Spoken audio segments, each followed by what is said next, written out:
Unir l'amour, la vie et l'univers. Nous nous trouvons actuellement au début d'une nouvelle ère de l'humanité en raison de l'influence du Verseau. Une puissance de rayonnement, d'une vibration très élevée, provenant du champ de vie originel, est étroitement liée à une révolution cosmique. Ce changement atmosphérique influence fortement le comportement moral et spirituel de l'humanité. L'ère du Verseau offre également de grandes possibilités, dont la réalisation d'une nouvelle conscience libérée. Aujourd'hui, nous aimerions approfondir avec vous ce qu'est la vie, l'amour et l'univers. Notre monde est caractérisé par le temps et l'espace. À l'intérieur de ce temps, les processus de vie oscillent entre deux extrêmes, ce qui mène aux paires d'opposés que nous expérimentons. Bonheur et malheur, échec et succès sont de simples vagues de ce que nous appelons vivre. Lorsque nous nous axons uniquement sur ce monde matériel, ce monde divisé où ont lieu tant de conflits, de souffrances, nous nous perdons. À notre époque, nous avons atteint un haut niveau de prospérité, mais il semble que plus haut est ce niveau, moins les hommes sont heureux. Conscient de la précarité de la vie, on s'interroge sur la raison de notre présence sur Terre. La quête de la vérité fait partie d'un processus spirituel qui pousse l'homme à se poser la question sur les mystères de la vie. Cette quête est entraînée par une inspiration émanant de sa nature divine et un désir de transcender la condition humaine. Dans un lointain passé, l'homme, en tant qu'esprit originel, s'est séparé de son Créateur. Il est descendu dans la matière. La conséquence est qu'il a perdu sa conscience divine, le sentiment d'unité avec le tout et la compréhension qu'il était un être divin. Aujourd'hui, nous sommes si éloignés de notre source originelle que nous croyons que notre existence sur Terre, dans un corps matériel, est la vie véritable. Et pourtant, nous avons reçu ce corps d'emprunt doté de capacités merveilleuses pour accomplir notre passage dans cette vie. Ce véhicule représente la possibilité de jouer le rôle qui nous est assigné sur cette scène terrestre. La spiritualité repose, d'un côté, sur la conviction que Dieu existe en tant qu'intelligence absolue ayant créé l'univers, et d'un autre côté, sur la certitude que l'homme possède une âme émanant de Dieu. L'être humain est considéré comme la plus évoluée des créatures vivantes. Il se trouve dans cette position privilégiée parce qu'il est conscient de lui-même et qu'il dispose d'une libre volonté. Dans le système humain, appelé microcosme ou résumé de l'univers, l'homme est placé en tant qu'instrument de perception et sa conscience en est la clé parce qu'elle est l'instrument en mesure de percevoir et d'enregistrer ce processus continu de vie, de mouvement et de transformation. Au plus profond de nous, nous sommes des êtres éternels et pour le moment, à titre provisoire, des êtres mortels dotés d'un profond désir de valeur éternelle, l'amour parfait, la permanence. Ce que nous éprouvons comme amour doit bien être quelque chose qui ne connaît pas d'opposé, mais un tel terme ne semble pas exister dans notre dictionnaire terrestre. Une déficience que nous contournons par toutes sortes de substituts. Quand nous avons trouvé la source intérieure, nous avons trouvé l'amour. C'est pourquoi l'inimitié et la haine sont un non-sens, car selon la loi naturelle, elles doivent se transmuer en fin de compte en amour. La loi d'amour exige tout ou rien. La loi d'amour brise. Dans les écrits sacrés, Dieu est amour. Dieu est aussi un feu dévorant.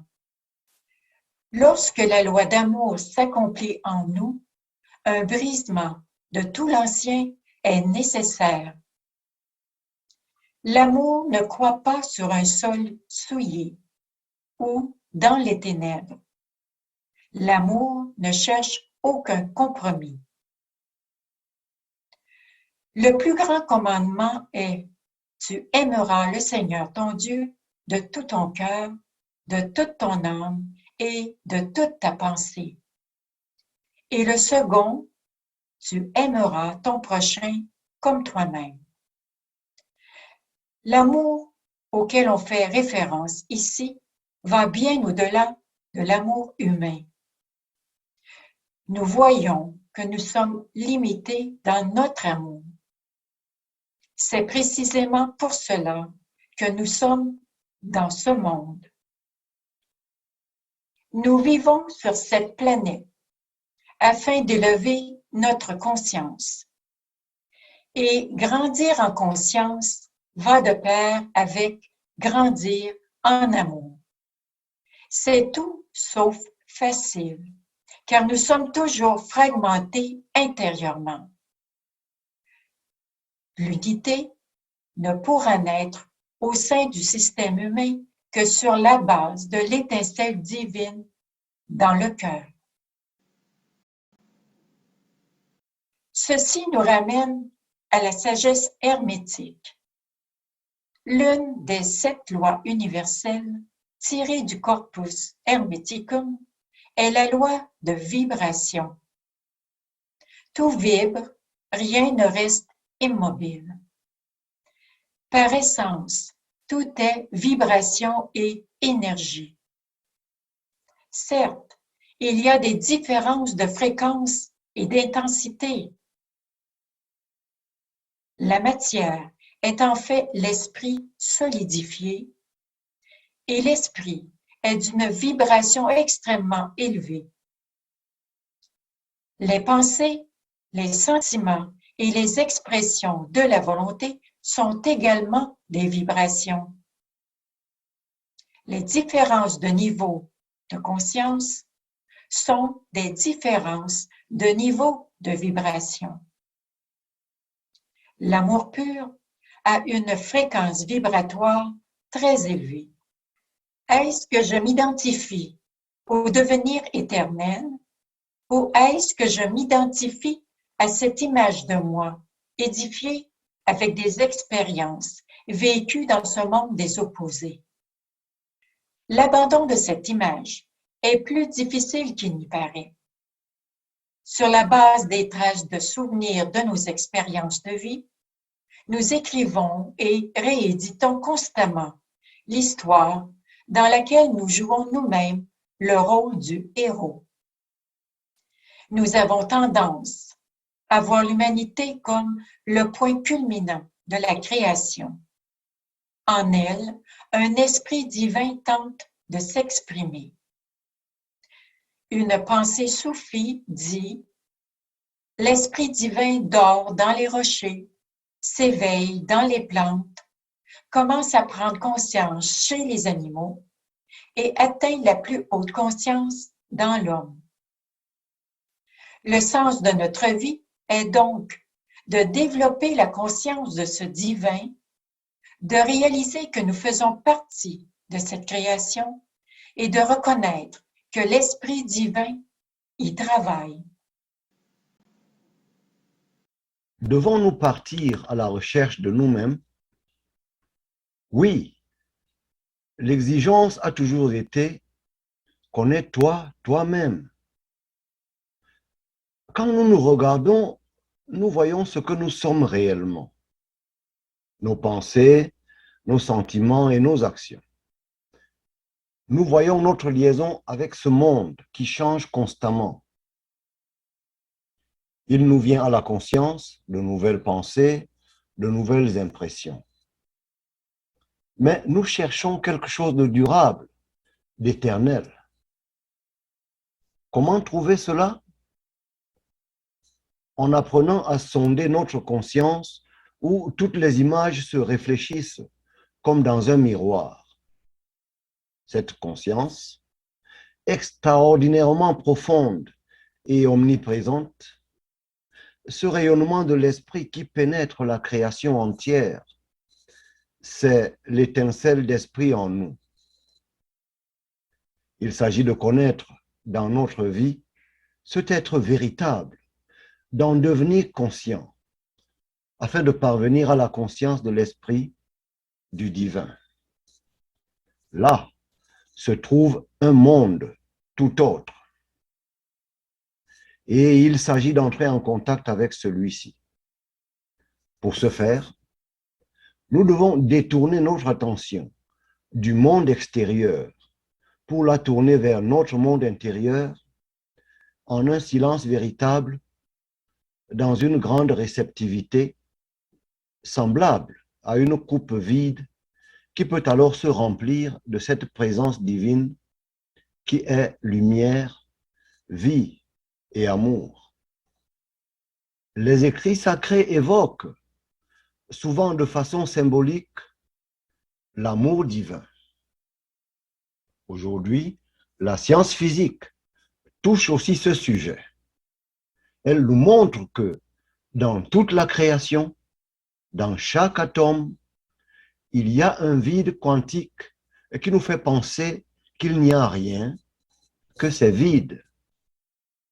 Or, on a découvert que ce soi-disant vide est plein d'une énergie créatrice, suscitant un éternel retour à la vie qui fait apparaître et disparaître ces infimes particules d'atomes.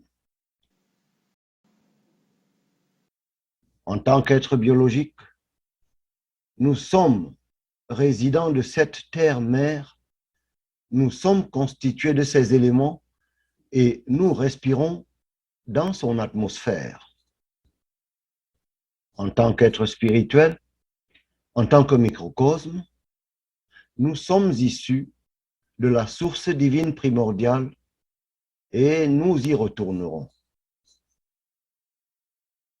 L'axiome de la philosophie hermétique inscrite sur la table d'émeraude se lit comme suit. Ce qui est en bas est comme ce qui est en haut.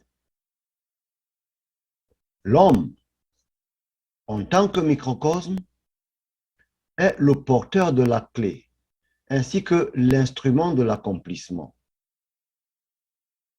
Par la force vivifiante intérieure, il peut se relier à l'esprit avec son âme renouvelée et immortelle.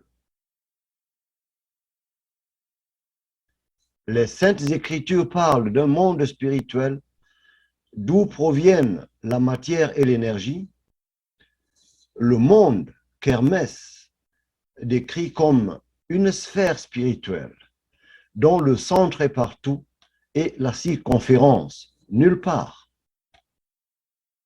Dans cette sphère se trouve le feu créateur divin, d'où provient l'étincelle divine que nous portons dans le cœur. On prend conscience que la Terre est vivante, un vaste réseau de vie, entouré d'un mystère cosmique qui englobe tout.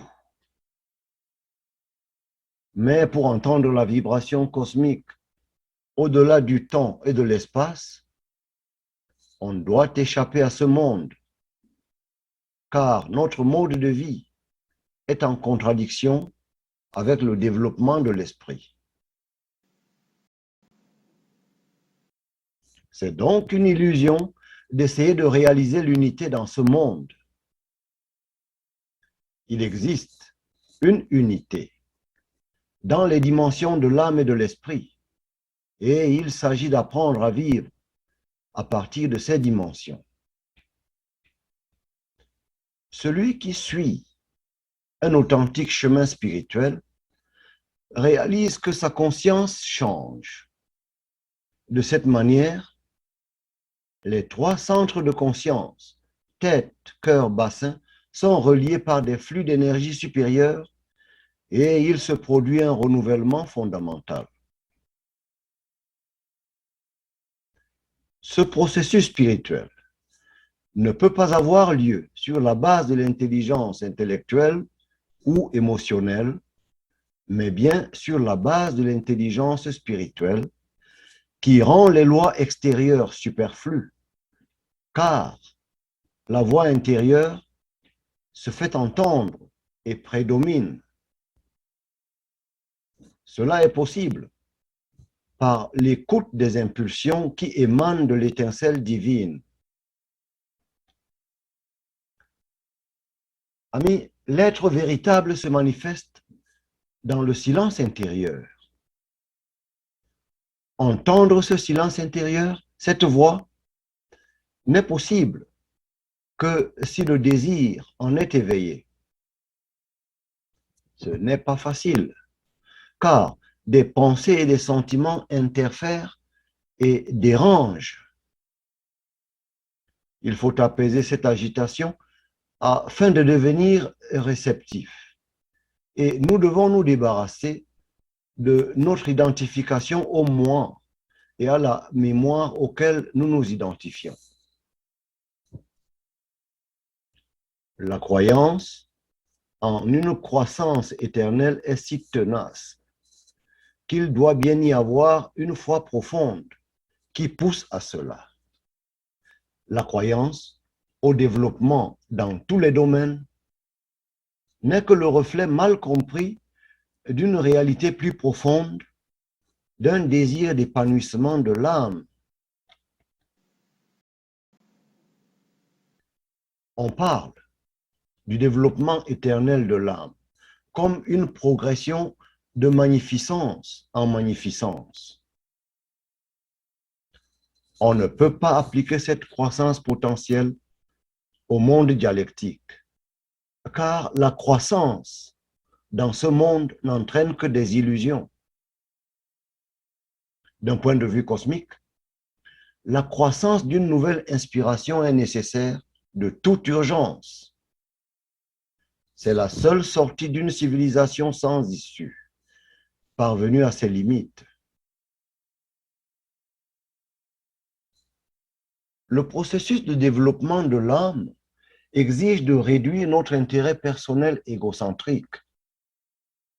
C'est justement ce devenir moins qui est le moteur de la croissance de cette nouvelle inspiration intérieure. Il se déroule comme à l'image du sablier. L'autre en nous, notre âme, peut grandir quand nous laissons notre moi égocentrique diminuer. La croissance de l'âme, dans un sens spirituel, n'est possible qu'en l'absence de but égocentrique. L'énergie de et pour cette âme est celle de l'amour impersonnel dans sa pureté originelle. Un amour qui ne prend pas, mais qui s'offre. Il est directement accessible pour un cœur ouvert et silencieux.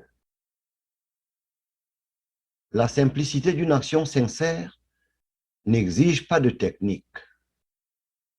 Il s'agit d'être soi-même. Dans cette simplicité, il y a silence et action. Le silence est un état intérieur de non-agir. c'est un point zéro de nos désirs. Et c'est alors que l'esprit peut se communiquer en liaison avec une inspiration pure. Cette union spirituelle, à savoir la fusion de l'âme et de l'esprit, a lieu dans notre conscience purifiée, dans le présent. Toute personne en qui s'éveille l'étincelle d'esprit au centre du microcosme reflète la lumière du soleil spirituel. Chez celui qui s'accorde avec le soleil spirituel, l'arbre de vie grandira et il y aura un temps où il portera des fruits afin que d'autres personnes puissent s'en nourrir. Ici, l'oie est considérée comme un symbole de l'âme. Une volée d'oies est un splendide exemple de coopération. Les oies migrent ensemble vers des régions plus chaudes quand le froid revient. De même, un groupe spirituel voyage en direction du monde de l'âme. Les oies volent en forme de V, car chaque battement d'aile crée une élévation pour les oiseaux qui suivent. De même, un groupe de personnes qui vont ensemble dans une même direction atteignent leur but plus facilement car elles utilisent la force des autres. Si ce groupe de personnes suit ensemble une voie spirituelle authentique, un nouveau champ de vie sera créé qui augmentera en puissance au fur et à mesure que le groupe progressera. C'est ainsi que le terme de corps vivant est utilisé. La Rose-Croix d'Or est une école spirituelle qui accompagne tous ceux qui désirent parcourir ce chemin. Elle prône cette unité de pensée qui apparaît dans toute l'histoire de l'humanité, à savoir donner la possibilité à notre époque de faire entendre de nouveau cette unique voix divine.